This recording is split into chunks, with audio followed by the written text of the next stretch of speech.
Ngayon ay isterilisado ko ang 3 baboy ng 3 beses 7 na 21. Sapat na ang bayad ni Miss 6, sapat na ang bayad ni Miss 7. Nagbayad ba siya ng cents na mas mababa? May natitira pang cents kaya dapat mas mababa ng cents ang binayaran ni Miss 2. Diyos, mula sa oras na ito hanggang ngayong gabi, sino ang nagsabi sa akin na isterilisado ang 7 pang baboy? Sigurado akong kikita ako ng malaki.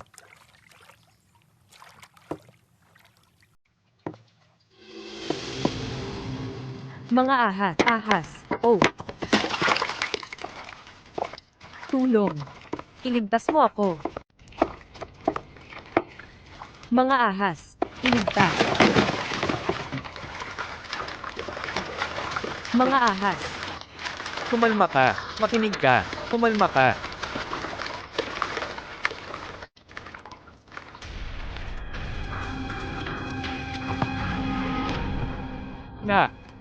Nga gisingin mo nga. Nga. Yay nga. Nga.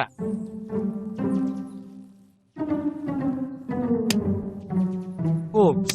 Anong ginagawa mo? Anong ginagawa mo sa akin? Ha? Ano ang ginagawa mo sa akin? Hinalikan mo ba ako? Kailan ko hinalikan si nga? Nakita ko ito ng malinaw. Hinalikan mo ako ng malinaw. Nang lumangoy ako nakita ko ang nga na humihingi ng tulong. Kailangan kong tumalon, lumangoy ako, niyakap ko ang nga, iniligtas ko ang nga.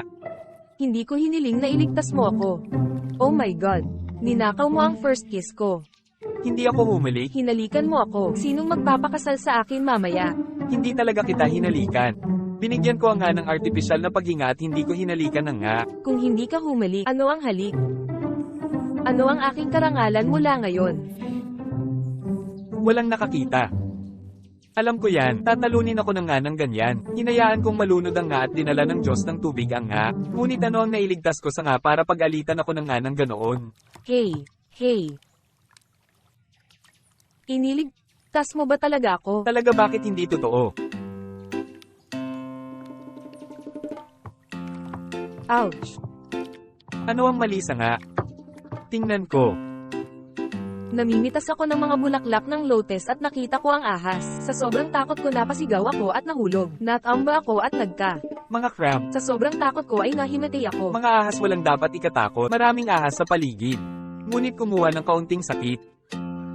Uy daw. Masakit pa ba ang binti? Alam mo naman na lagi akong pinakatakot sa ahas. Pagkatapos ay umupo ang nga at magpahinga. Hayaan akong magayag at hayaan ang nga na pumili ng lotes. Tapos lumangoy ako mamaya. Nga kung minahon ka. Ang ahas na nakakita sa akin tumakbo ito palayo. Dapat matakot sa akin ang elepante, lalo pa ang ahas.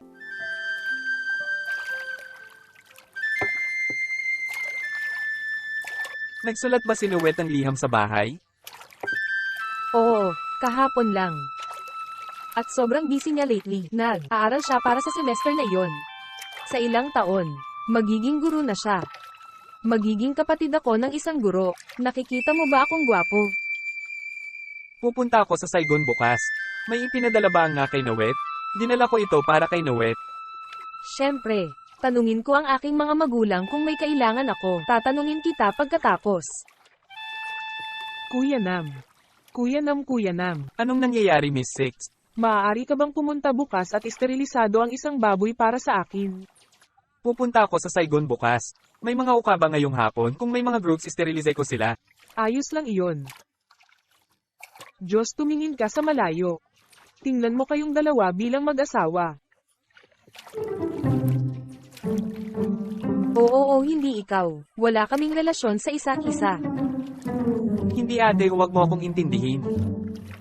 Diyos ko. Wala akong sinabi. Bakit ka nagpapanik? Halika, pupunta ako. Sinasabing ang tagapagtanggol ang siyang nagbibintang sa sarili. Magkita tayo. Umuwi na tayo. Wala kaming kinalaman sa isa't isa. Nahinala na ni Miss C. Kung may dumaan at makakita sa amin na nakaupo, may chismis. Pagkatapos ikaw at ako ay magkakaroon ng chismis. Oo, iniisip ko rin. Nga magtampisaw ka pa uwi, Tera na?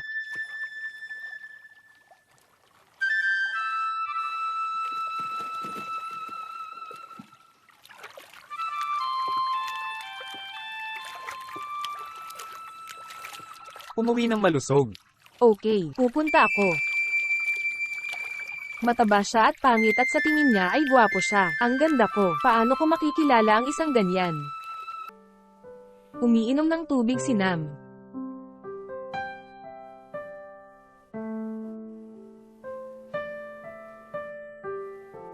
Hindi naman ako mataba noon. Ang payat ko dati. Nagbebenta ako ng baboy at pagkatapos ay isterilisado ang baboy at ito ay tumataba. Mataba ba ang amoy ng karne? Hindi ko na kailangang amuyin dahil sa bawat oras. Hindi ito maaaring ibenta upang ibalik. Hindi maaaring magbenta kumain ng taba tulad ng ngayon. Ngunit hindi ko ito maibebenta ngayon at hindi ko ito makakain. Nagda-diet siya. May sakit siya. Sa tingin ko ang taba ay mabuti. Ang mga taong grasa ay hindi aalala na magkasakit. Nakikita ko ang mga taong grasa na katulad mo. Kadalasan sila ay napakabait at nakakatawa. Kung sino ang nag-iisip tulad mo dapat masaya ako. Galit ka ba sa akin? Hindi. Kung hindi ka galit ngumiti ka sa akin. Kukuha pa ako ng tubig. Oo. Mukhang malungkot ka. Nasa business trip ako at hindi ako komportable. Gabi na kailangan ko nang umuwi. Kailangan kong pumasok sa trabaho bukas ng umaga. Kaya uuwi na ako. Mag-aral ka ng mabuti at matulog ng maayos. Bibisitahin kita pagbalik ko.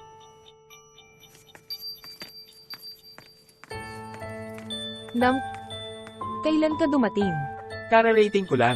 Walang bagay tungkol sa kapag nakilala kita. Huwag mong sabihin sa parents ko.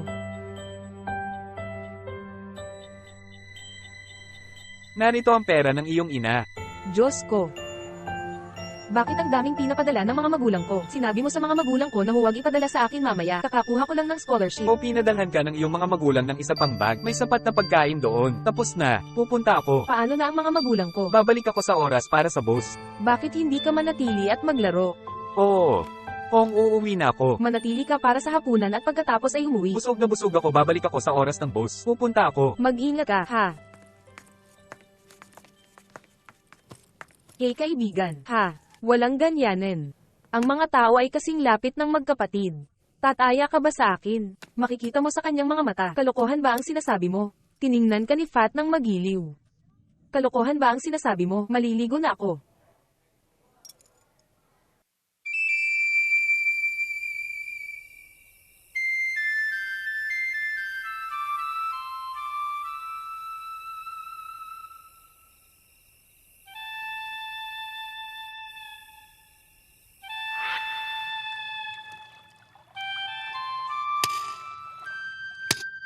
Anong ginagawa mo? Anong ginagawa mo? Ano ang ginagawa mo sa akin? Nga. Ay oo.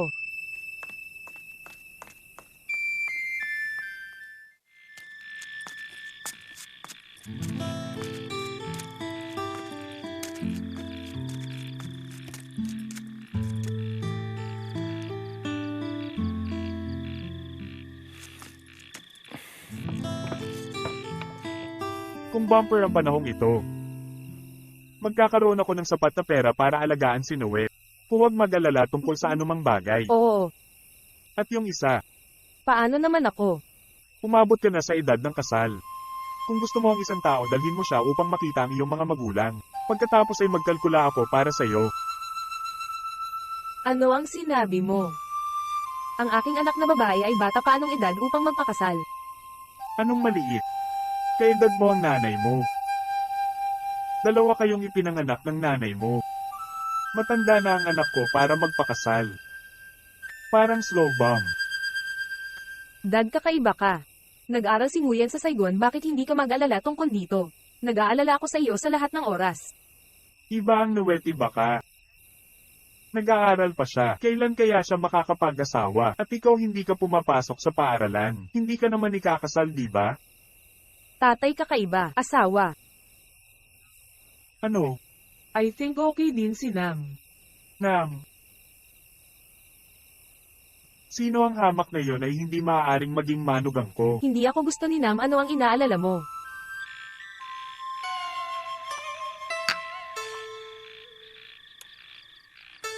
Ano ang ginagawa mo para pamayat? Ano ang ginagawa mo para makatipid? Ilang taon upang makatipid ng pera upang pakasalan ang Noet? Tapos na talaga.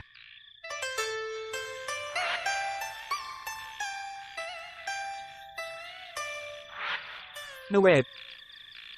Ayaw mo sa akin, wala kang nararamdaman para sa akin. Bakit? Tama yan. Tignan mo ang gwapo niya, sobrang sakit. Hindi ka pwedeng magpakasal sa taong matabang tulad ko. Isang tindera ng baboy na katulad ko.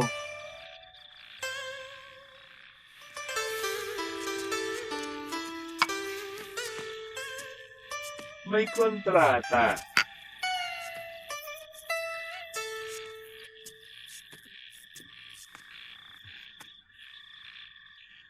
Lalaki, anong ginagawa mo mag-isa? Chin, umupo at uminom.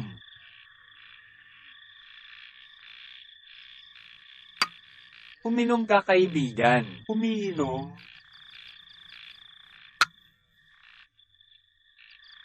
Diyos ko! Bakit ang dami mong binibili na pagkain? Hindi na ako magda-diet. Simula dito sa labas. Buti na lang at nagda-diet ka. Hindi na ako madai-ipon ng pera. Magkano ang pera ko? Kakainin ko lahat ng pera. Halika na. Anong araw ang gagawin? Nabuhay ako noong araw na yon. Bilang buhay. Tapos na, Chin. Ano ang nangyayari? Dahan-dahan lang at sabihin mo sa akin. Sinong makakaintindi ng ganitong kalokohan? Hindi ko kailangan na intindihin mo ako. Kailangan ko lang makipag-inuman ka sa akin. Alam mong mas masasaktan lang. Malungkot ang buhay ko.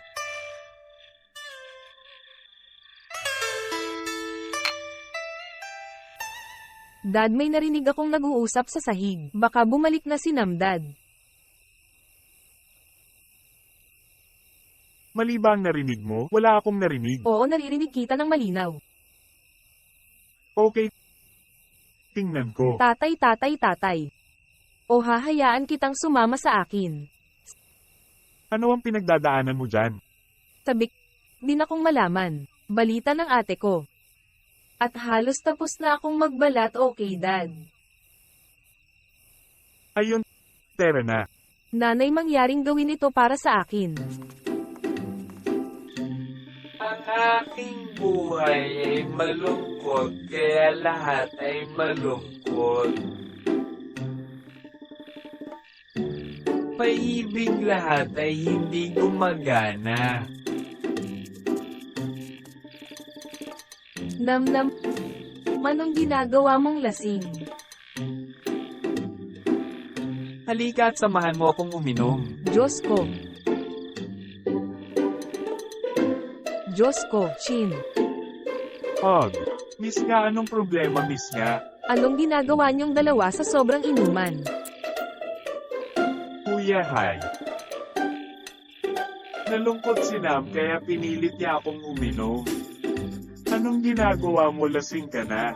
Bakit ka bumalik sa Saigon at hindi ka pumunta sa bahay ko? Hindi pa kita nakitang uminom ng ganito karami. Siguradong may nanloko sa'yo sa lungsod, di ba? Ano? Nuwet, Anong meron kay Noel? ano ang mali sa buwan? Ano ang mali sa Nuwet, sabihin sa akin alang-alang sa Diyos? Diyos ko nang, anong ginagawa mong lasing na lasing? Sabihin mo sa akin ano ang mali sa Nuwet? Ano ang mali sa Nuwet? Ano ang mali sa Nuwet? Oh my God! Tulog na siya ngayon. Hoy, nakikita mo yon? Maliban sa isa siyang kuripot, lasing na lasing siya umiinom. Magpakasal ka sa lalaking ito at magdurusa ka sa buong buhay mo. Tatay. Hindi ko alam kung ano ang lasing ko.